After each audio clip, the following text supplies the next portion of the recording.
vamos lá. Reações de oxirredução. Para entendermos isso e o porquê nós vamos aprender isso, nós temos que primeiro estudar um tópico bem interessante chamado balanceamento de equações. Então, vamos entender primeiro isso e depois entramos na questão das reações de oxirredução. Primeiro, vamos lá. Balanceamento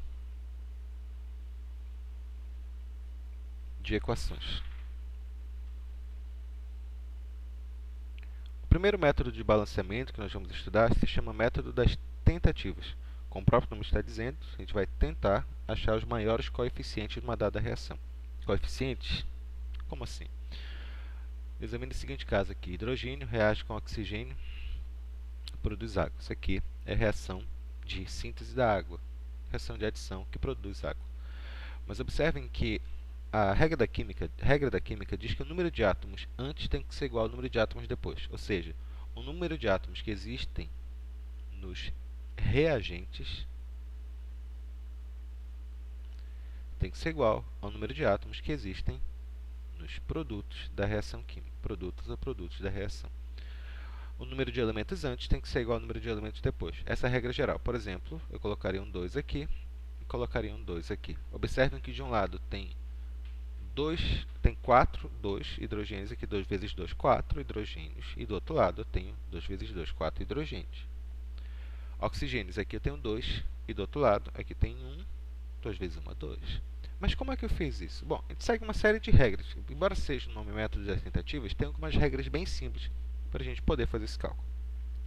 Vamos lá, primeira regra, com respeito ao balanceamento de equações. Primeiro, balancear os elementos. Primeiro, devemos balancear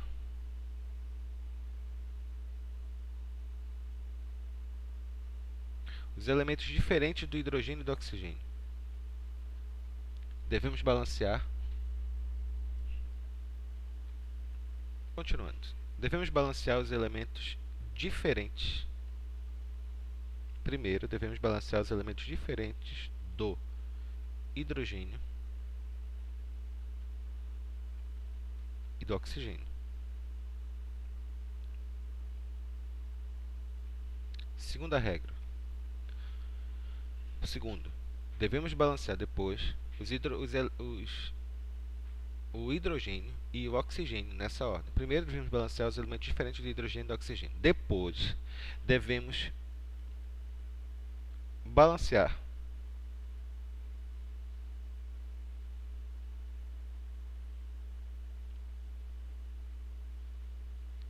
o hidrogênio e o oxigênio nessa. Devemos balancear o hidrogênio e o oxigênio nessa ordem. Muito importante isso. Primeiro hidrogênio e depois oxigênio. Vamos fazer alguns exemplos aqui, só para salientar. Vamos lá, exemplo número 1. Exemplo A, aliás. Vamos colocar aqui, N2, gás de nitrogênio, reage com gás hidrogênio, produzindo NH3, que é o gás amônia. Bom, quais são as regras de balanceamento? Primeiro, devemos balancear os elementos diferentes do hidrogênio e do oxigênio. No caso aqui, eu tenho apenas um nitrogênio diferente. Vamos lá. No primeiro membro, eu tenho 2 nitrogênios. Do outro lado, eu tenho 1 nitrogênio. Então, eu devo balancear aqui. Igualar. Aqui tem 2, aqui tem 2. Não esqueça, pelo amor de Deus, o número deve ser colocado à frente, é o coeficiente. Ele não deve ser colocado na molécula, deve ser colocado à frente da molécula. O hidrogênio agora. Eu vou olhar para cá, porque aqui já está balanceado. Eu tenho 3 hidrogênios aqui, 2 vezes 3, 6. Portanto, do outro lado também tem que ter 6. Que número eu coloco aqui? 3, porque 3 vezes 2 é 6. Bem simples, né? Outro exemplo, vamos verificar agora. B.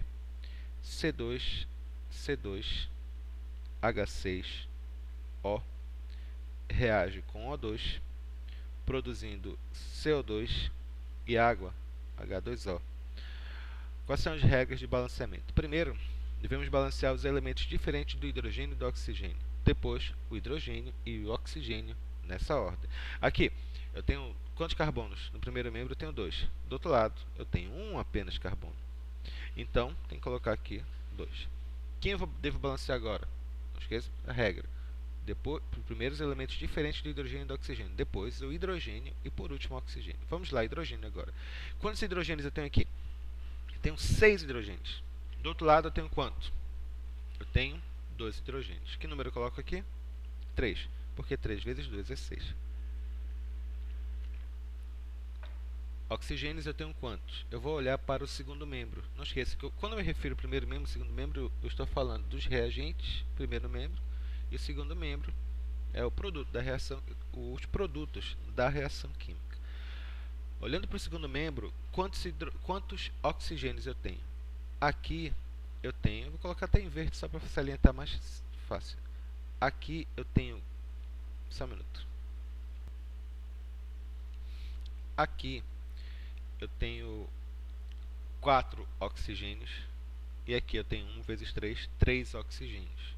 Então, no total, eu tenho 7 átomos de oxigênio. Então, do outro lado tem que ter 7 também. Bom, aqui já tem 1. Que número eu coloco no outro? Aqui eu coloco 3. 3 vezes 2, 6, mais 1 aqui, deu 7. É bem simples, não é muito complicado não. Ok? Bom, isso se chama método das tentativas, o jeito que nós fizemos essa equação aqui. Eu vou tentar montar um agora. Observem um detalhe.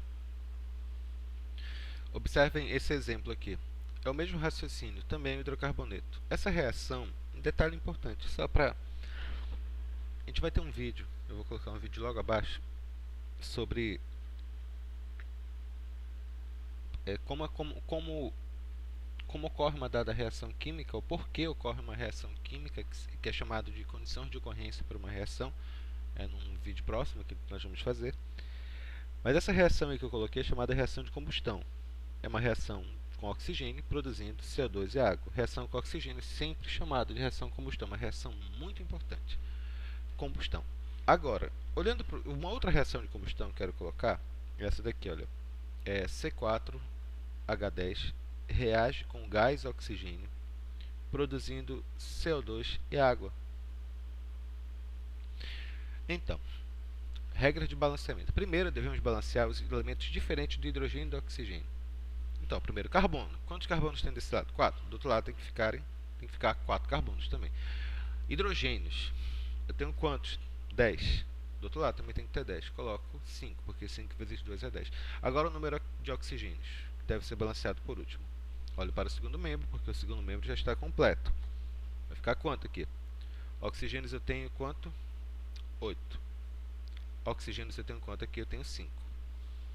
Ou seja, no total eu tenho 13 átomos de oxigênio. Não esqueça a regra, o número de elementos de um lado tem que ser igual ao número de elementos do outro lado.